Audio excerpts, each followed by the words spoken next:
Hello guys, good morning, very morning. તમારું બધાનું સ્વાગત કરું છું ફરીથી એક નવા બ્લોગ્સ. આજની આ ભાઈ જશે ભેંસોને હમણાં નાખી દેવાના ખવા. Hello guys, good morning, very morning. તમારું બધાનું સ્વાગત કરું છું ફરીથી એક નવા બ્લોગ્સ. આજની મોર્નિંગ થઈ ગઈ છે. જો ધાબા ઉપરથી મસ્ત મજાના સુરત દાદા એ નીકળી ગયા ઉગી ગયા. અને જો બધી હવે સિઝન ચાલુ થઈ ગઈ છે. જો આ સાઈડ અને ઘાસ્યું કરવા ચાલુ બધે ચણા પણ વઠેલા જો ઢગલા બસ હવે કંઈક માહોલ આવો છે. અને આ સાઈડે જો બધું ખાલી થતું જાય છે હવે ધીરે ધીરે.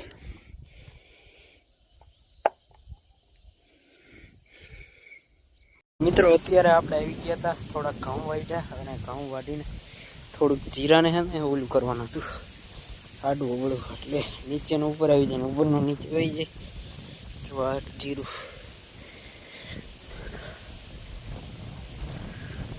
તો કાલે નહીં ને પરમ દિવસે કાઢી લીધું. જો પવન બહુ હને એટલે કીધું આમ બોળ કરી નાખી ઘડી. અડધી લારી જેવું થયું.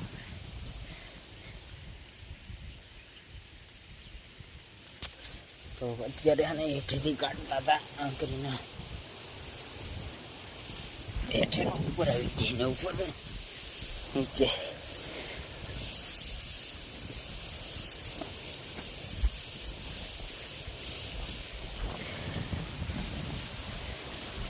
તો મિત્રો અત્યારે ઘઉં વાટીને જસ્ટ આવ્યા જ છે, કારણ કે જીરું હને થોડુંક ઓલું કરવાનું છે હેઠેનું ઉપર ને ઉપરનું નીચે, એટલે એકમેક થઈ જાય. નીચેનું લીલા રેકું એ બહાર આવી જાય એટલે સુકાઈ જાય ને જો જીરું અડધી લારી જેટલું થયું છે. પરમ દિવસે કાઢ્યું, પરમ દિવસે જીરું.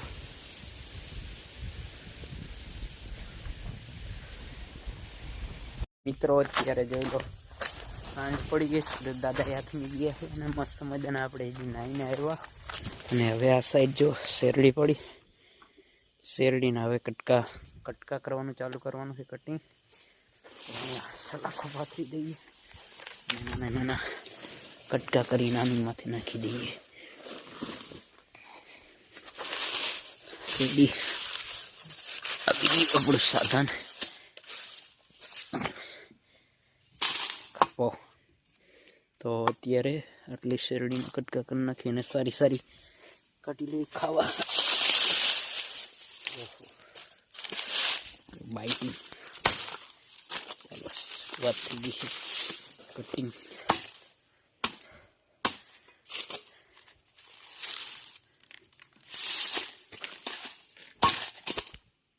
ફાઇનલી મિત્રો જો આ સાઈડ કટકાઈ થઈ ગયા છે, નાના ને સાઈડ આગળ નાખી દીધા, સાઈડમાં રાખી દીધા.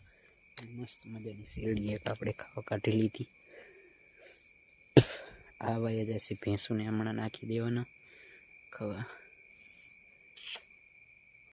Hello guys, good morning. તમારું બધાનું સ્વાગત કરું છું ફરીથી એક નવા બ્લોગ્સમાં. અને અત્યારે મસ્ત મજાની મારી પાછળ જો સનરાઈઝ થઈ ગયો છે, સુરત દાદા ઉગી ગયા છે અને આપણે પહોંચી ગયા છીએ ખેતરમાં, કારણ કે આજે ઘઉંની વાઢવાની શરૂઆત કરી દીધી છે.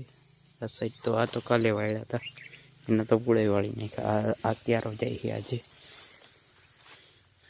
તો જેટલા વટાય એટલા હાથેથી વાટવાના હોય, બાકી તો મશીન બોલાવવાનું હોય કાપવાનું. આ બાજુ જો મકાઈ. તો ચાલો લાગી જઈએ મોજા પહેરીને કામે. ઘઉં તો વાટવા પડશે.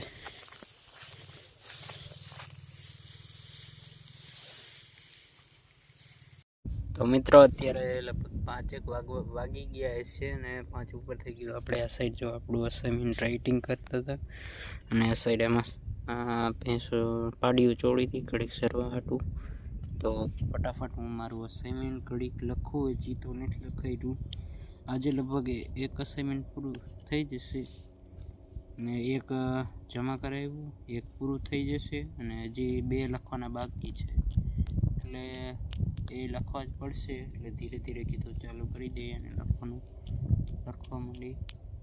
તો ઘડી ગાજી ચાલે છે, તો દિવસ 7મી ત્યાં સુધી ચાલી અને આપણે ઘડી અસાઇનમેન્ટ રાઇટિંગ કરી. તો મિત્રો આજે પણ દરરોજની જેમ આજે શેરડી જ કાપવાનું કામકાજ લઈ લેવાનું હોય. તો વાઢીને આવી ગઈ છે, અત્યારે તૈયાર કરીએ. ખરપો બરપો આવી ગયો ખરપો ને એટલી કટિંગ કરી નાખી શેરડી.